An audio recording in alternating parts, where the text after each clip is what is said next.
Hey footy fans, it's time for the round 3 AFL recap, and round 3 was the Easter round of footy, so I hope you had a wonderful Easter, and without any further ado, let's get into the recap. Now, it all started on Thursday night, where the Pies took on the Lions, and the Pies losing in the end by one single point. Final score 72-73. Zach Bailey, the hero for the Lions, he kicked it after the siren to win it for his club. Every schoolboy's dream, and I'm sure he made a memory out of that one.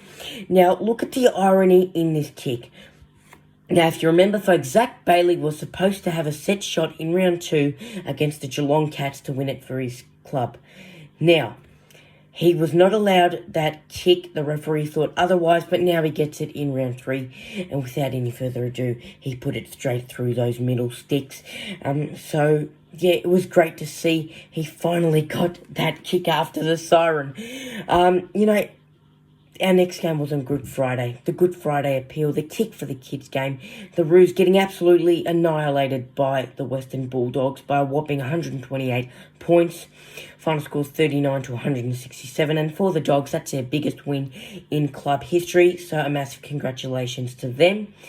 Now, I didn't mind the Roos getting smashed, especially in this game. The Dogs did all the work pretty much on the scoring sheet, and it was great to see because every goal that was scored was a whopping $1,500 donated to the Royal Children's Hospital.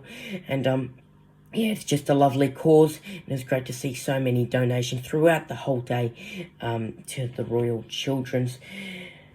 Our next game was the Crows up against the Suns. The Crows winning by 10 points in the end. This was a great game of football. It was back and forth.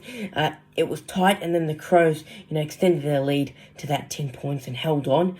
Final score was 95-85, so they win in front of their home crowd. On Saturday, we had the Tigers up against the Swans, and the Tigers losing 72-117. So the youngsters in the Swans putting on a show and beating the reigning champions.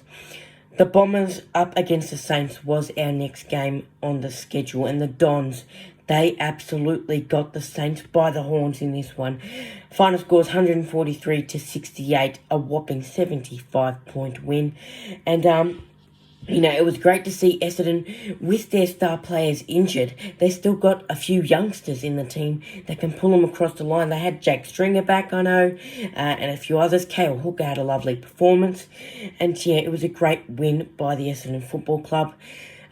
Later on that night, we had the Eagles up against the Power, and the West Coast Eagles at Optus Stadium putting on an absolute show for their home crowd, winning 108-71 were the final scores. Magnificent win by the Eagles, and they were flying high at the end of that one. On Sunday, we had the Carlton Football Club take on the Dockers. Gee, you love to see footy on Easter Sunday, and the Blues getting their first win of the season, beating the Dockers in the end 109-64. Then later on that day, we had the Giants up against the Demons, and the Giants losing 68-102. And they've got a few injury woes, so I'll talk about that in the injury update later on in the recap. On Monday, Easter Monday footy to top off a brilliant round of football. And why not have the two biggest rivalries in the AFL to cap off a nice round, eh? The Cats up against the Hawks at the MCG on a lovely Monday afternoon. The sun was shining, and the Cats held on by 5 points in the end. Final score 69-64. You know what time it is. It's time for Isaac's GMP of the round, the Easter GMP of the round.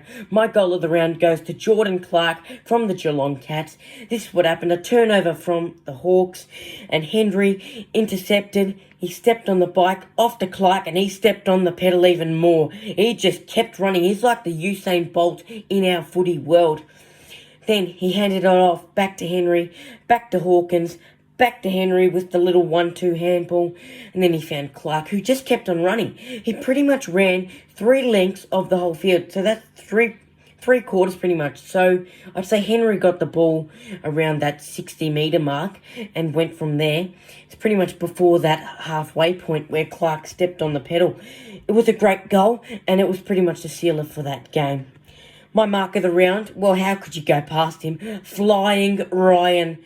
Gee, flying Ryan. Oh, he just keeps impressing us footy fans. He took an absolute hanger on Darcy Byrne-Jones. He had the flight.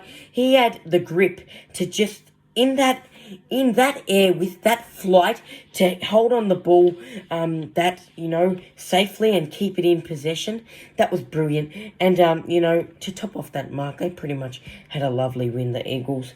My player of the round goes to Josh Bruce from the Dogs. Now, he kicked 10 goals, 2 behinds, 21 disposals. He raised a lot of money for the Royal Children's Hospital, so well done to him.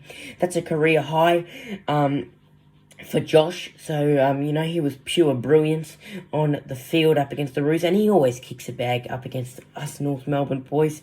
So maybe it's time to stop him, I think. But it was great to see him get, 10 goals. That's an amazing effort by him. Now, I know there was a few other players who really had a ripper performance in the round.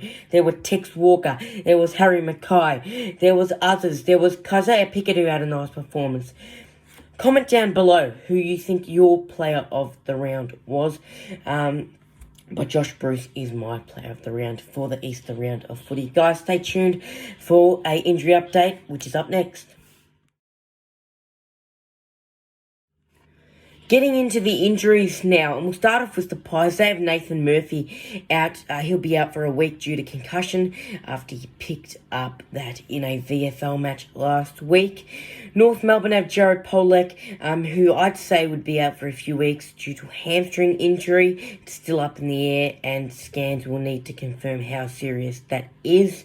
For the Dogs, they have Ryden Gardner, who will be out for 6 to 8 weeks due to a shoulder injury. The Crows had David McKay out before their Gold Coast Suns match with hamstring tightness, and he will need to pass a fitness test to get the all clear to play in round 4. Hopefully it's nothing too serious. For the Gold Coast Suns, their injury list just keeps on getting worse and worse. Now, co-captain Jared Witts has been ruled out for the remainder of the season due to a ruptured ACL. The Tigers have Dion Prestia out with a hamstring injury and Camden McIntosh with concussion. Essendon have Mason Redman with hamstring tightness, and it's up in the air, like, I guess, Jared Polak, and scans will need to confirm how serious that is. Now, sad news for the Bombers during the week. Dylan Shield is most likely to miss the rest of the season with that knee injury after he's opted to have surgery on that. So, all the best to Dylan in surgery and wishing him a very speedy recovery. So, you're probably most likely to see Dylan back in 2022, so can't wait for that. The Saints have Jade Gresham ruled out for the season after rupturing his Achilles. And it's very sad news because Jade, he was injured last season as well and ruled out for that. And now this season it just keeps getting worse and worse. And keeping all these players in my thoughts and prayers and wishing them all the best in surgery and, recovering.